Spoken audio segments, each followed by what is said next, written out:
Hello guys and welcome back to our channel stock explorer. Welcome to this very special video जहां हम discuss करने वाले हैं क्या लग रहा है मार्केट।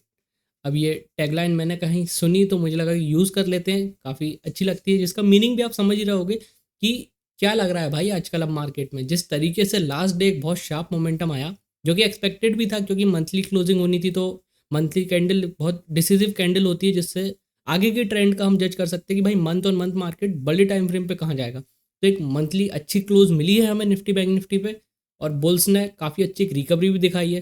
थोड़ी वॉलीटिलिटी रही बट स्टिल एक अच्छा हमें मोमेंटम मार्केट में देखने मिला। अब हम आज डिस्कस करेंगे कि मार्केट में आने वाले दिनों में या मंथ वाइज क्या ट्रेंडिंग या डाउन ट्रेंडिंग मूव हमें देखने मिल सकता है चार्ट के बेसिस पे। और दो नए स्विंग ट्रेड स्टॉक्स में लाया हूँ आपके लिए, जो एक मुझे पॉसिबिलिटी लगती है कि अच्छा परफॉर्म कर सकते हैं। अगर आप बात करो रिसेंट स्विंग ट्रेड्स की, तो मैंने 2 वीक पहले ज्योति सीएनसी दिया था। कुछ लोग पूछ रहे थे तो मेरा ये फ़र्ज़ है कि बता दूं उनको कि देखो भाई, अगर आप ब्रेकआउट लेवल से पूछोगे तो ऑलमोस्ट 25 से 30% का रिटर्न जहां आपने एंट्री ली होगी उसके हिसाब से हमें बहुत अच्छा 2 वीक में 25% मिनिमम रिटर्न मिल चुका है।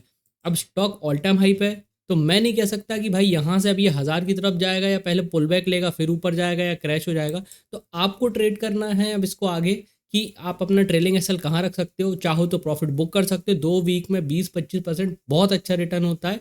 आपने मैक्सिमम लोगों को बीट किया होगा अगर रिटर्न वाइज बात करें तो। कैपिटल वाइज अगर बात करोगे तो हाँ भाई, कोई 1 करोड़ से ट्रेड कर रहा है और उसने 1 लाख कमाया, तो ऑब्वियस सी बात है कि किसी ने 10,000 कमाया तो कैसे कंपेयर करोगे। बट रिटर्न वाइज 20% रिटर्न बहुत होता है। लोग महीने का 2-2, 3-3% का ट्राई करते हैं ईमानदारी से, तो बहुत अच्छा इसने दे दिया है।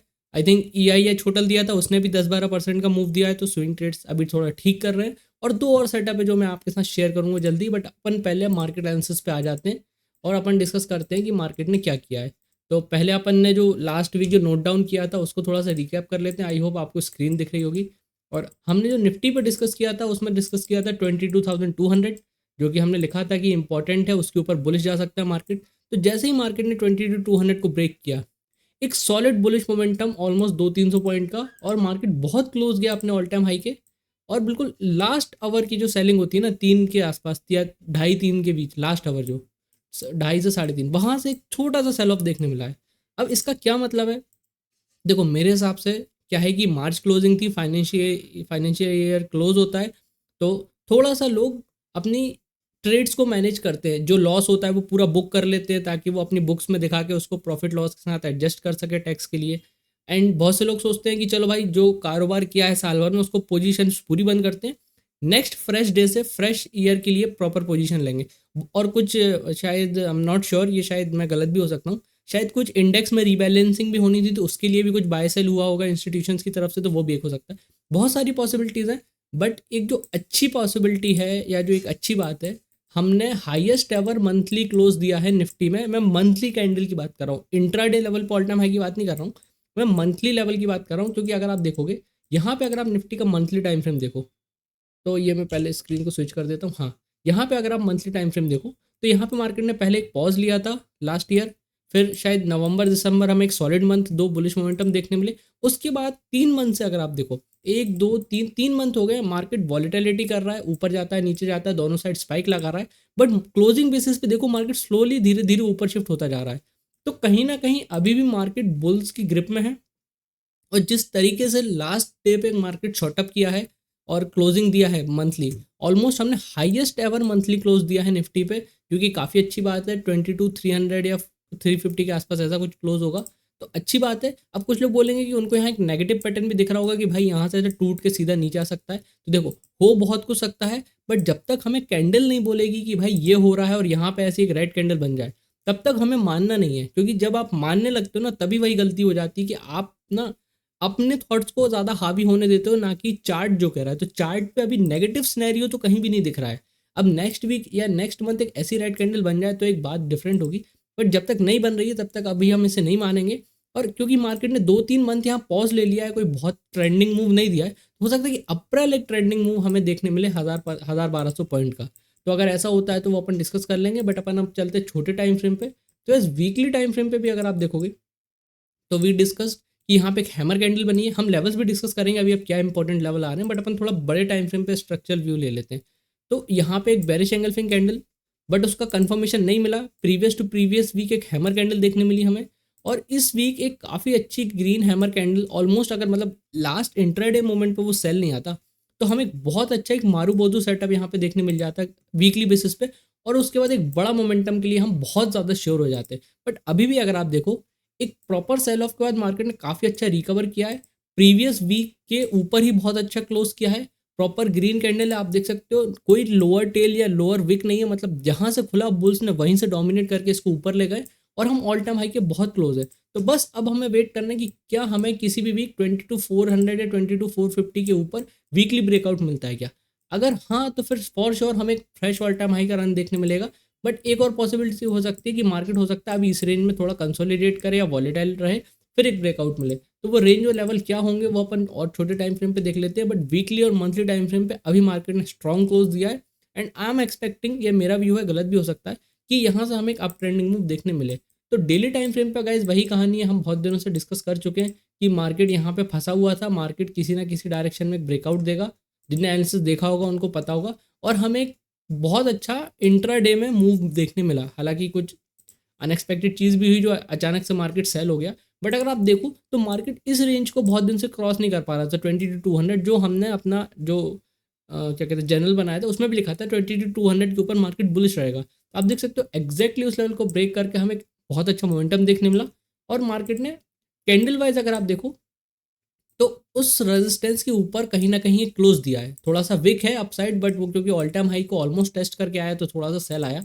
बट कहीं ना कहीं एक मार्केट ने पॉजिटिव सेंटीमेंट दिया है कि मार्केट ने एक रिकवरी शो करी है, क्योंकि लोगों को लग रहा था ये एक नेगेटिव कैंडल है, यहाँ पे कंसोलिडेट करके अब मार्केट ऐसा नीचे ब्रेकडाउन करता हुआ चला जाएगा, बट ऐसा कुछ नहीं हुआ और मार्केट ने काफ़ी अच्छा एक रिकवर हमें शो किया है।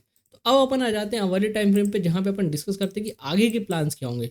तो इस देखो, पहले तो सीधी बात ये कि जो हमने डिस्कस किया था कि मार्केट ने 22,200 का एक रेजिस्टेंस ले रखा है, इसका ब्रेकआउट होगा तो मोमेंटम आएगा। मार्केट ने मोमेंटम दिया और ऑल टाइम हाई के बहुत क्लोज गया। अब अगर आप यहाँ देखोगे तो अब मार्केट दो लेवल के बीच में ऑलमोस्ट फंस गया है। फंस गया क्यों? क्योंकि यहाँ पे जैसे था ना कि ऊपर जाता था तो सेल कर देते थे, नीचे जाता था तो बाय कर देते थे।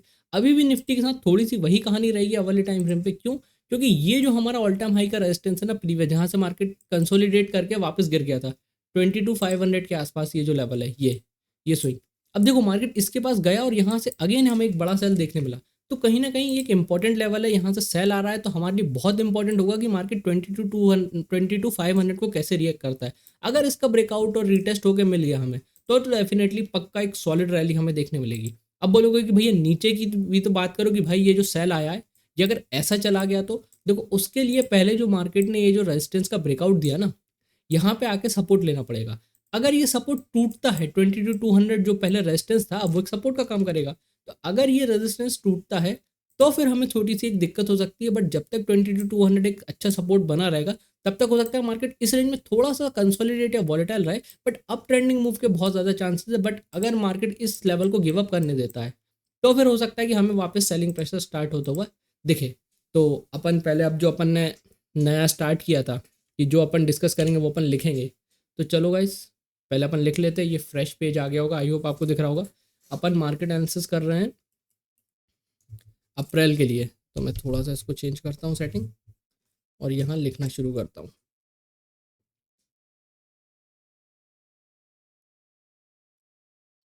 भाई राइटिंग ख़राब है, पहले भी बता चुका हूँ, जो नए लोग देखें हंसेगा कोई नहीं। एनालिसिस पे ध्यान दो, एनालिसिस सही होना चाहिए और दिल साफ होना चाहिए, बाकी सब चलता रहता है। अब यहाँ पे देखोगे तो अपन अपन निफ्टी देखें, निफ्टी 1 आवर, इसको अगर मैं ब्रेक डाउन करूँ यहाँ पे दो लेवल्स में, तो यहाँ पे आप देखोगे कि 22,200 IMP सपोर्ट और 22,500 ये ATH मतलब ऑल टाइम हाई का रेजिस्टेंस। तो ये वो दो लेवल हैं निफ्टी पे जो मेरे लिए बहुत इंपॉर्टेंट है। अगर मार्केट यहाँ कहीं मंडे ट्यूसडे को गैप अप खोल के यहाँ कंसोलिडेट करने लगता है, मैं स्क्रीन वापस स्विच कर देता हूँ, हाँ। तो अगर मार्केट यहाँ कंसोलिडेट करके ब्रेकआउट देने लगता है तो हमें बहुत अच्छा मोमेंटम देखने मिलेगा, और हो सकता है मार्केट इस रेंज में थोड़ा वॉलेटाइल रहे, तो उसके लिए हमें प्रिपेयर रहना पड़ेगा। बट देखो सीधी बात है, अगर मार्केट ऑल टाइम हाई निकालता है जो इसके बहुत क्लोज है, तो एक अच्छा मोमेंटम हमें निफ्टी में देखने मिल सकता है। और नीचे का सपोर्ट का बता दिया मैंने कि अगर 2200 गिव अप होगा तो फिर से हमें वापस मार्केट चॉपी टू एक डाउन ट्रेंडिंग मूव में देखने मिलेगा। तो गाइस ये हो गया निफ्टी। अपन चलते हैं बैंक निफ्टी पे गाइस। तो गाइस बैंक निफ्टी का अगर आप देखो तो वीकली, पहले अपन इसका फटाफट मंथली देख लेते हैं। तो मंथली अगर आप इसका देखो तो बैंक निफ्टी ने क्या किया है कि एक सर्टेन लेवल पर रेजिस्टेंस बना लिया था पहले यहाँ पे। इसका एक बहुत सॉलिड ब्रेकआउट देखने मिला। कैंडल देख के तो ऐसा लग रहा था कि भाई बैंक निफ्टी फोड़ देगा, बट समहाउ एक सेलिंग प्रेशर फेस किया बैंक निफ्टी ने। एक वीक नेगेटिव, एक मंथ नेगेटिव, जनवरी आई थिंक ये, हाँ जनवरी नेगेटिव, फरवरी was a perfect doji, but market ने अपने लेवल को सस्टेन किया। अगर आप लेवल की बात करो तो ये 45,400 या 46,000 के आसपास का राउंड लेवल निकल रहा होगा, उसको मार्केट ने बहुत अच्छा सपोर्ट बनाया, वहाँ उसको सस्टेन किया। और मार्केट ने लास्ट वीक क्या किया, एक अच्छी सी चीज़ की है कि जो डोजी बनी हुई थी, मतलब कोई बहुत सॉलिड कैंडल देखने नहीं मिली हमें, बट स्टिल हमने डोजी को मतलब वैलिडेट किया है कि हाँ मार्केट ने यहाँ पे एक पॉज लिया है, बायर्स और सेलर्स दोनों कंफ्यूज थे, और हमने डोजी के ऊपर ही ऑलमोस्ट काफ़ी अच्छी कैंडल में क्लोज किया है। अगर वो लास्ट आवर में सेलिंग नहीं आती बैंक निफ्टी में भी, तो बैंक निफ्टी कहीं यहाँ कहीं क्लोज हो रहा होता और ये बहुत ही सॉलिड ब्रेकआउट वाला सेटअप बन जाता। बट अभी भी ठीक है, बुराई कोई नहीं है, सेटअप ठीक है फिर भी। और मंथली टाइम फ्रेम पे आई थिंक बैंक निफ्टी ने, अगर मैं ऐसे यहाँ पे ड्रॉ कर दूँ, हालांकि इसको हटा दूंगा या ऑलरेडी ड्रॉन होगा, तो मेरे हिसाब से 46,000 के आसपास का ये जो सपोर्ट जोन बन रहा है, ये बहुत इंपॉर्टेंट है। जब तक बैंक निफ्टी इसको गिव अप नहीं करेगा, हमें डाउन ट्रेंडिंग मूव देखने नहीं मिलेगा। और अपसाइड के पोटेंशियल काफ़ी ज़्यादा अच्छा है, क्योंकि मार्केट ने प्रीवियस डोजी के ऊपर क्लोज किया है, तो थोड़ा सा बुल्स ने कहीं ना कहीं डोमिनेट किया है। तो अपन आ जाते हैं वीकली टाइम फ्रेम पे। इस वीकली पे भी अगर आप देखोगे तो हमने डिस्कस किया था कि लास्ट वीक हमें इसमें भी एक हैमर काइंड ऑफ कैंडल देखने मिली है। हमें हैमर का कंफर्मेशन देखने मिल गया, क्योंकि वीकली बेसिस पे भी इस वीक हमने प्रीवियस हैमर के ऊपर क्लोज किया है। तो एक अच्छी बात है कि बैंक निफ्टी ने भी सपोर्ट दिखाया है, और एक काफ़ी स्ट्रॉन्ग, बहुत स्ट्रॉन्ग तो नहीं बट फिर भी एक स्ट्रॉन्ग कैंडल। क्यों? क्योंकि नीचे साइड कोई वीक नहीं, मतलब बायर्स ने जहां खुला वीक में लगातार वहीं से ऊपर लेते गए, कोई भी सेलिंग प्रेशर मार्केट को आने नहीं दिया, और अच्छे खासा सेल को ऑब्जॉर्व किया है। तो एक अच्छी बात है। अभी बैंक निफ्टी के पास ना छोटा सा एक रेजिस्टेंस जोन बनेगा 48,000 के थोड़े से ऊपर। वो अपन रेंज थोड़ा सा अपन छोटे टाइम फ्रेम पे देखेंगे, बट बैंक निफ्टी अभी भी अपने ऑल टाइम हाई से दूर है। तो आई थिंक बैंक निफ्टी में एक अच्छा खासा अप ट्रेंडिंग मूव और क्या कहते हैं आउट परफॉर्मेंस आ सकता है, क्योंकि बैंक निफ्टी ने बहुत टाइम से अंडर परफॉर्मेंस किया है। तो आप समझो कि निफ्टी भी जाएगा, बट बिना बैंक निफ्टी के निफ्टी ज़्यादा नहीं जा सकता। कहीं ना कहीं बैंक निफ्टी और खासकर HDFC बैंक को एक बहुत अच्छा परफॉर्मेंस देना पड़ेगा, जिसके चलते हमें एक बहुत सॉलिड रैली हो सकता है अप्रैल में देखने मिले। बट ये अभी भी कैलकुलेशंस ही हैं। तो अपन आ जाते हैं अपन अवरली टाइम फ्रेम पे, जहाँ अपन डिस्कस करेंगे कि भाई बैंक निफ्टी का क्या हो सकता है और बैंक निफ्टी ने क्या किया।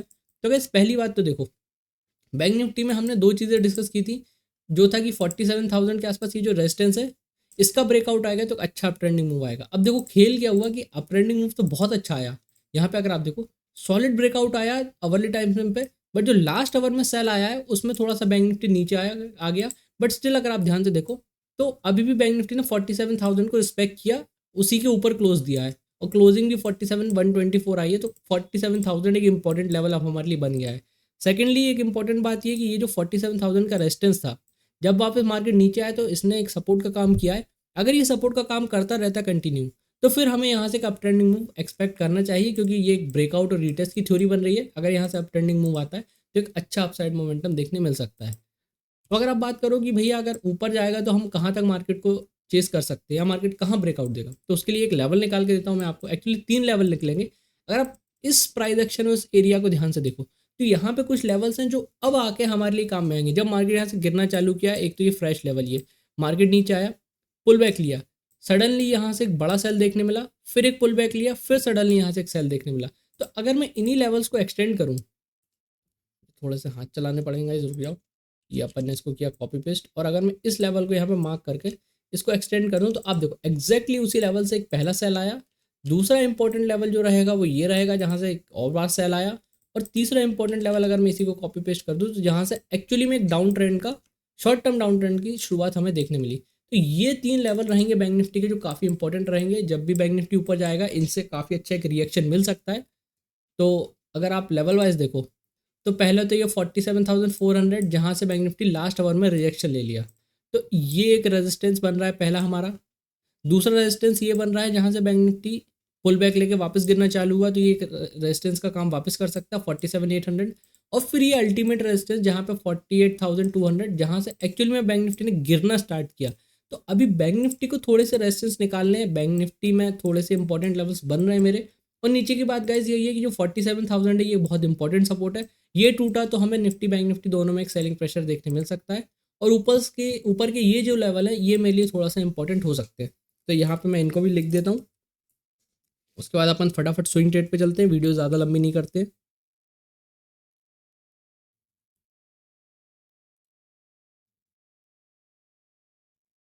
1 आवर पे अगर आप सपोर्ट की बात करो तो 47,000, अरे यार आई बहुत इंपॉर्टेंट सपोर्ट है, क्योंकि इसके नीचे बैंक निफ्टी नहीं जाना चाहिए, भले यहाँ भले मटकता रहे। और रेजिस्टेंस की बात आप करोगे तो रेजिस्टेंस में पहला हमें मिलेगा 47,400, दूसरा आएगा 47,800 और तीसरा आएगा 48,200। तो अभी जब तक बैंक निफ्टी इन तीनों रेजिस्टेंस को नहीं निकालता तब तक हमें बैंक निफ्टी में थोड़ी सी चॉपीनेस दिख सकती है। बट आई एक्सपेक्ट कि अगर निफ्टी ऑल टाइम हाई लगाएगा तो बैंक निफ्टी भी बहुत तेजी से ऊपर जाता हुआ दिख सकता है। तो गाइस ये हो गया अपना निफ्टी बैंक निफ्टी का एनालिसिस। अब अपन चल देते हैं फटाफट स्विंग ट्रेड के ऊपर, जहां मैं कुछ अच्छे सेटअप ढूंढ के लाया हूँ जो बहुत अच्छा परफॉर्म कर सकते हैं गाइज। और एनालिसिस स्टार्ट करने से पहले आई होप आपको एनालिसिस अच्छा लग रहा हो। गाइज अच्छा लग रहा है तो वीडियो को लाइक कर दो फटाक से, जो भी नए लोग हैं तुरंत सब्सक्राइब कर लो, क्योंकि आपको इतना सिंपल और डिटेल्ड मार्केट एनालिसिस पहली बात तो ज़्यादा लोग देते नहीं है, क्योंकि उन्हें तो अपने बस उसमें मतलब होता है कि 15 मिनट पे ये कर लो वो कर लो, स्ट्रक्चर कोई नहीं समझाना चाहता। सबको अपने व्यूज़ छापने और अपना पैसा छापना है बस। बट अगर आप स्ट्रक्चर समझना सीख जाते हो ना तो आपको किसी की भी वीडियो की ज़रूरत नहीं है, शायद मेरी वीडियो की भी ज़रूरत नहीं है। आप खुद अपना एनालिसिस करके खुद उसको इम्प्लीमेंट करके बहुत अच्छे ट्रेडर बन सकते हो। और दूसरी बात की तुम्हारा भाई जैसा स्विंग ट्रेड देता है स्टॉक एक्सप्लोरर, वैसा तो कोई देता ही नहीं है। तो चलो अब भाई आते हैं अपन स्विंग ट्रेड पे। बस स्विंग ट्रेड पे अगर आप आओगे तो ये अपन यहाँ पे आप देख सकते हो अपन ने निफ्टी बैंक निफ्टी को पूरा लिख लिया है। निफ्टी के क्या लेवल से, बैंक निफ्टी के क्या लेवल से। आप लोग भी जनरल मेंटेन करो तो आपके लिए फ्यूचर में चल के काफ़ी अच्छी चीज़ होगी। और अब अपन वापस स्क्रीन स्विच कर देते हैं और यहाँ आ जाते हैं स्विंग ट्रेड पे। तो स्विंग ट्रेड का क्या खेल है कि जो लास्ट टाइम जो स्विंग ट्रेड दिए थे वो भी वीकली बेसिस पे काफ़ी अच्छे वर्क करे। अब एक स्विंग ट्रेड है बैंक ऑफ महाराष्ट्र। इसका सीन क्या है, क्योंकि अगर आप ऐसे मैं थोड़ा सा इसको क्लीन कर देता हूँ। हाँ, अगर आप यहाँ से देखोगे ऐसे तो स्टॉक बहुत अच्छे एक अप ट्रेंड में है, लगातार हायर लो का प्राइस एक्शन बना रहा है और काफ़ी अच्छा मूव भी दे रहा है। बट अगर आप रिसेंटली देखोगे तो इसने क्या किया कि यहाँ पे इसका एक रेजिस्टेंस काइंड ऑफ हुआ करता था 50 के आसपास, जिसका इसने काफ़ी अच्छा वेट किया, यहाँ एक सॉलिड ब्रेकआउट दिया। आप थोड़ी सी विक्स दिख रही हैं बट थोड़ा सा वॉलेटाइल कर रहा है स्टॉक, और थोड़ा सा मार्केट ने भी थोड़ी ऊपर नीचे हरकतें दी हैं जिसके कारण वॉलेटिलिटी देखने मिली। बट अगर आप अब देखोगे तो स्टॉक बिल्कुल वीकली बेसिस पे अगर मैं ऐसी एक रेंज बना दूँ, आप देख सकते हो बहुत टाइट रेंज में 1 2 3 4 5 6 7 8 वीक से बिल्कुल एक नैरो रेंज में कंसोलिडेट कर रहा है। तो एक बहुत ही अच्छा एक कंसोलिडेशन जोन इसने बना लिया है। अगर मैं यहाँ पे इसके लेवल्स ड्रॉ कर दूँ ऐसे, तो ये एक रेजिस्टेंस हो गया इसका, ये वीकली बेसिस पे गाइस ध्यान देना। और ये इसका यहाँ पे एक सपोर्ट हो गया। तो आप देख सकते हो कि यहाँ पे 63 या 64 के आसपास एक वीकली रेजिस्टेंस है। लास्ट वीक हमें एक अच्छी ग्रीन कैंडल वीकली क्लोजिंग देखने मिली है। तो अगर हमें 63 या 64 का वीकली बेसिस पे इसमें एक ब्रेकआउट मिलता है तो बैंक ऑफ महाराष्ट्र में हमें वीकली बेसिस पे काफ़ी अच्छा एक ब्रेकआउट देखने मिल सकता है। तो गाइस ये हो गया अपना पहला स्टॉक। दूसरा स्टॉक है गाइस कॉनकोर बायोटेक। इसका रिसेंटली लास्ट ईयर बायो वो क्या कहते हैं आईपीओ आया था। बायोटेक रिलेटेड स्टॉक है, फार्मा स्टॉक भी कह सकते हो आप। वैसे तो मिक्सड है कि मतलब टेक्नोलॉजी पे भी वर्क करते हैं ये। बट इसको अगर आप देखोगे तो आईपीओ के खुलते बाद एक बहुत सॉलिड रन इनिशियली, उसके बाद एक बहुत इंपॉर्टेंट चीज़ कि पिछले आप इसको 8-10 वीक से देखोगे, शायद ज़्यादा ही देखोगे, तो ये बिल्कुल सेम रेंज में कंसोलिडेट कर रहा है और इसने सेम पैटर्न बनाया है। ब्रेकआउट दिया, कंसोलिडेट किया, फिर ब्रेकआउट दिया, अभी अगेन कंसोलिडेट कर रहा है। तो एक हाई प्रोबेबिलिटी है कि अब ये जैसे अपनी रेंज का ब्रेकआउट देगा एक काफ़ी अच्छा अप ट्रेंडिंग मूव देखने मिल सकता है। जबकि मार्केट इतना वॉलेटाइल था बट इस स्टॉक ने स्टिल अपनी इस रेंज को होल्ड किया। तो वीकली बेसिस पे काफ़ी अच्छा एक रेंज बाउंड कंसोलिडेशन है। अगर आप लेवल्स की बात करो तो यहाँ पे एक ऐसा एक रेजिस्टेंस बन सकता है। और नीचे ही अगर मैं इसको ऐसा बना दूँ तो यहाँ पे आप देख सकते हो ये जो इसने अपना रेजिस्टेंस या all time high previous all time high का ब्रेकआउट दिया था वो काफ़ी अच्छे एक सपोर्ट का काम कर रहा है। दूसरी बात ये कि लास्ट वीक हमें एक डोजी देखने मिली है बिल्कुल रेजिस्टेंस पे, विच मीन से पॉज, मतलब ब्रेकआउट हुआ थोड़ा सा स्टॉक ने आप पॉज लिया है। अगर इस डोजी और हमें इस अप्रॉक्स 1550 के इस लेवल का ब्रेकआउट मिलता है वीकली बेसिस पे, या रफली कह लो 1600 के राउंड लेवल का, क्योंकि राउंड लेवल पास में, तो हमें एक काफ़ी अच्छा इसमें एक रेंज ब्रेकआउट देखने मिल सकता है। तो गाइस ये थे दोनों स्टॉक जिनमें मुझे लग रहा है कि जिनने अपने आप को होल्ड किया है मार्केट के अगेंस्ट, रेंज में कंसोलिडेशन है, इसने डोजी भी बनाई है, तो डोजी का और रेंज का दोनों का ब्रेकआउट आएगा तो हमें दोनों स्टॉक्स में काफ़ी अच्छा एक अप ट्रेंडिंग मूव देखने मिल सकता है। आई होप आपको ये सिंपल वीडियो अच्छी लगी हो। मिलेंगे एक और वीडियो के साथ आने वाले दिनों में। अभी के लिए इतना ही। Thank you.